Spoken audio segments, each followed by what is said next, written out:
मनीष भैया भाई के नाम पे ताली बाजी, सब भाई के नाम पे, हमारे तूफान जी के नाम पे भी। मनीष डीजे कि अरे बात का कहे अपन अरे पहचान बनाइले बा कि सखी रे चमरान मजनुआ अरे जिला वाही लइले बा।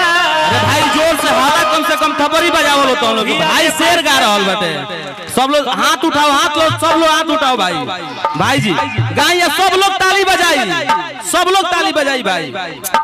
कि अरे बात का कोई अपन परई पहचान बनाइले बा। कि बात का कोई अपन परई पहचान बनाइले बा। अरे सखी रे चमरान मजनुआ जिला भाई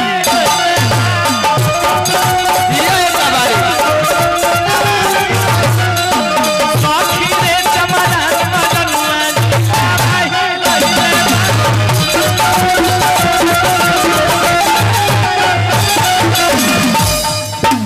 ये भैया हमने के जितना दहाड़े नहीं जाइए आप सबके प्यार और सपोर्ट से, अगर आप सबके प्यार आशीर्वाद ना रही तो भैया हमने के यहाँ ना रहती जा।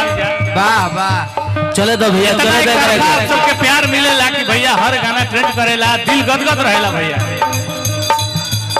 आज हमने के जो ना उपलक्ष्य में जुटल बने जा, थोड़ा सा हम कहब ज्यादा ना। हर की जुगु जुगु जिया सा, हर की ललनवा, हर की अंगनवा के भाग जा। सोहर गवाला हट भाई जीविका जी, आज आगे आ जाइए। हे ललना हर की ललना, सब लोग हाथ उठाई भाई। हर की जुगु जुगु जिया सा, भैया हाथ पर चलो कि भाई जी जुगु जिया सा भाग जा चल हो, जुगु जुगु जिया सा भाग जा चल हो। ललना लाल होई दीपक माना आसी जागो हो। ललना लाल होई दीपक माना आसी जागो हो।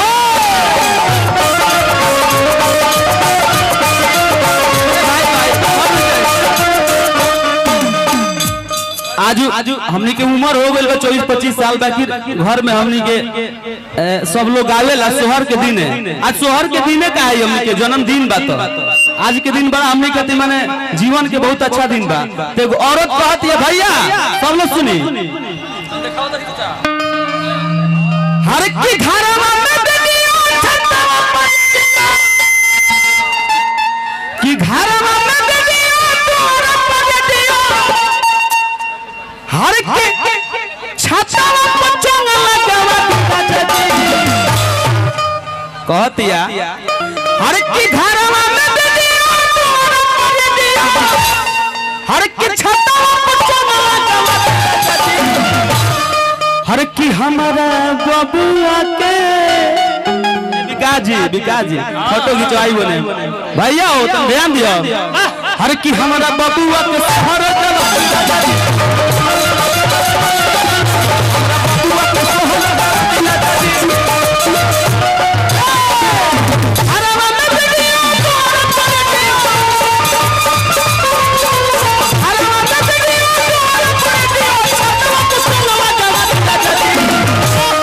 सब जना हाथ एक बार उठा के आ ताली बजाओ लो विकास भाई खातिर।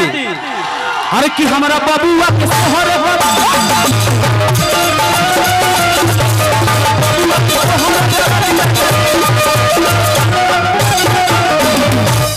एगो चीज कहब हम भाई खातिर, हर की जन्मदिन के देतानी बधाई, हर की खुश रखत तोहरा के देवी माई, हर की इंतजार रहे यही समैया,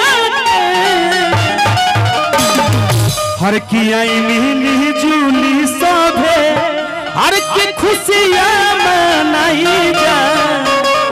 की जन्मदिन हटे विकास भैया के सब लोग भाई हाथ उठा कही अरे की जन्मदिन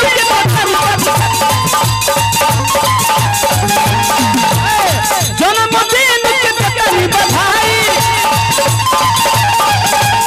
खुशुरा खुशुरा हुआ के दिवाई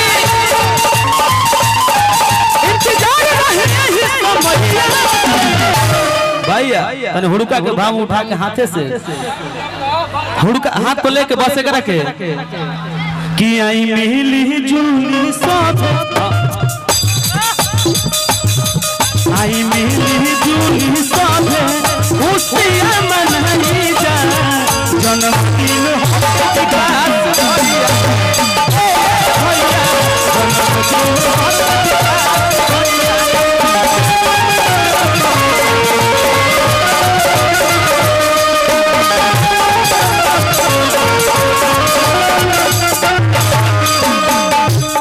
बहुत ही अच्छा कलाकार हमने खाती ये बात कब हम हर की तहरा होते बोलाए भैया हर की हई कौन बात के चिंता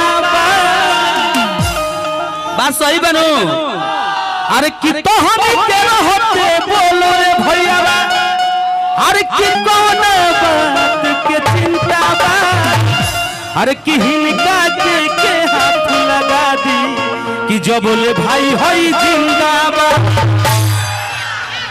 अब भाई के मुंह पे कुछ सुन ले।